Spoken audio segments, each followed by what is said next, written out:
Hello guys, അപ്പോൾ എന്തൊക്കെയുണ്ട് വിശേഷം? എല്ലാവരും ക്രിസ്മസ് ഒക്കെ അടിച്ച് പൊളിച്ചോ? പിന്നെ എന്ന് പറയുന്നത് ഇപ്പോൾ എല്ലാവർക്കും അവധിയായിരിക്കുമല്ലേ, ക്രിസ്മസ് വെക്കേഷനൊക്കെ ആയിരിക്കുമല്ലേ. അപ്പോൾ നമ്മളിപ്പോൾ വന്നിരിക്കുന്നത് ബാങ്കിലാണ്. ബാങ്കിൽ കുറച്ച് കാര്യങ്ങളൊക്കെ ഒന്ന് സെറ്റ് ചെയ്യാനുണ്ട്. അപ്പോൾ അതിനായിട്ട് വന്നിരിക്കണം. അപ്പോൾ നിവ ബേബി ആണെങ്കിൽ പപ്പയെ അവിടെ ഇരുത്താൻ സമ്മതിക്കുന്നില്ല. വേറൊന്നുമല്ല, അവനോട് പറഞ്ഞത് എനിക്ക് വയ്യ, ഹോസ്പിറ്റലിൽ പോകാനാണെന്ന് പറഞ്ഞേക്കുവാണ്. അപ്പോൾ ശരിക്കും എനിക്ക് വയ്യായികയുണ്ട്, അപ്പോൾ ഒന്ന് ഹോസ്പിറ്റലിൽ ഡോക്ടറിനെയും കാണണം കേട്ടോ. അപ്പോൾ അതിനായിട്ട് വന്നേക്കാണ്. അപ്പോൾ അവിടെ നിന്ന് ശേഷം എനിക്ക് ആദ്യമേ ബ്ലഡ് ചെക്ക് ചെയ്യാനുണ്ടായിരുന്നു. അപ്പോൾ ഡോക്ടർ കുറേ ആയിട്ട് എനിക്ക് അത് എഴുതി തന്നിട്ടുണ്ട്. അപ്പോൾ ചേട്ടൻ ഫ്രീ ആവുന്ന ടൈമിനാണ് നമുക്കിതൊക്കെ ചെയ്യാൻ പറ്റുള്ളൂ. അപ്പോൾ എനിക്ക് ബ്ലഡ് ചെക്ക് ചെയ്യാനുണ്ടായിരുന്നു. ബ്ലഡൊക്കെ ചെക്ക് ചെയ്തു. പിന്നെയെന്ന് പറയുന്നത് അടുത്തത് ഡോക്ടറിനെ ഈ റിസൾട്ട് കാണിക്കാമെന്നുള്ളൂ. അപ്പോൾ റിസൾട്ട് എന്തായാലും എനിക്കിപ്പോൾ കിട്ടില്ല, പിന്നീട് ഡോക്ടറിന് വാട്സപ്പ് ചെയ്താൽ മതി എന്നാണ് എന്നോട് പറഞ്ഞേക്കുന്നത് കേട്ടോ. അപ്പം നമ്മുടെ ഹോസ്പിറ്റലിൻ്റെ അടുത്ത്, ഹോസ്പിറ്റലല്ല ക്ലിനിക്കാണ് കേട്ടോ, ക്ലിനിക്കിന് അടുത്ത് തന്നെയാണ് നമുക്കിങ്ങനെ ഒരു ബേക്കറി ഉണ്ട്. അപ്പോൾ അവിടെ വന്നു കഴിഞ്ഞാൽ പിന്നെ നിവ ബേബി എന്ന് പറയുന്നത് ഉള്ള കണ്ട മിഠായും വെള്ളമൊക്കെ വാരിയെടുക്കും കേട്ടോ. ഇതെന്ന് പറയുന്നത് സ്ഥിരമാണ്, നമ്മളിവിടെ വന്നാൽ ഇവൻ്റെ സ്വഭാവം എന്ന് പറയുന്നത് ഇങ്ങനെയാണ് കേട്ടോ.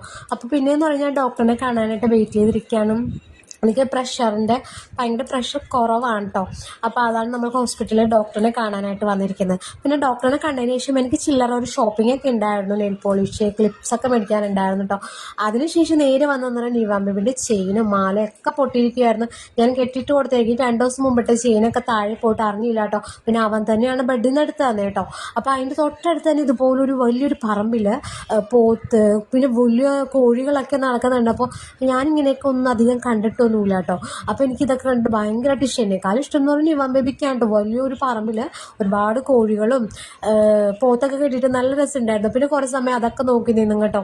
അതായത് അവൻ്റെ ചെയിനും മാലയൊക്കെ അയാൾ വിളക്കിച്ച് തരണമല്ലോ, അത് സമയം വരെ നമ്മൾ അവിടെ നിന്നു. പിന്നെ എന്ന് പറഞ്ഞാൽ ചേട്ടന് എന്തൊക്കെയോ മേടിക്കാനുണ്ടായിരുന്നു കേട്ടോ. അപ്പോൾ ഇന്നത്തെ ഷോപ്പിംഗ് അത്രയേ ഉള്ളൂ. ബൈ.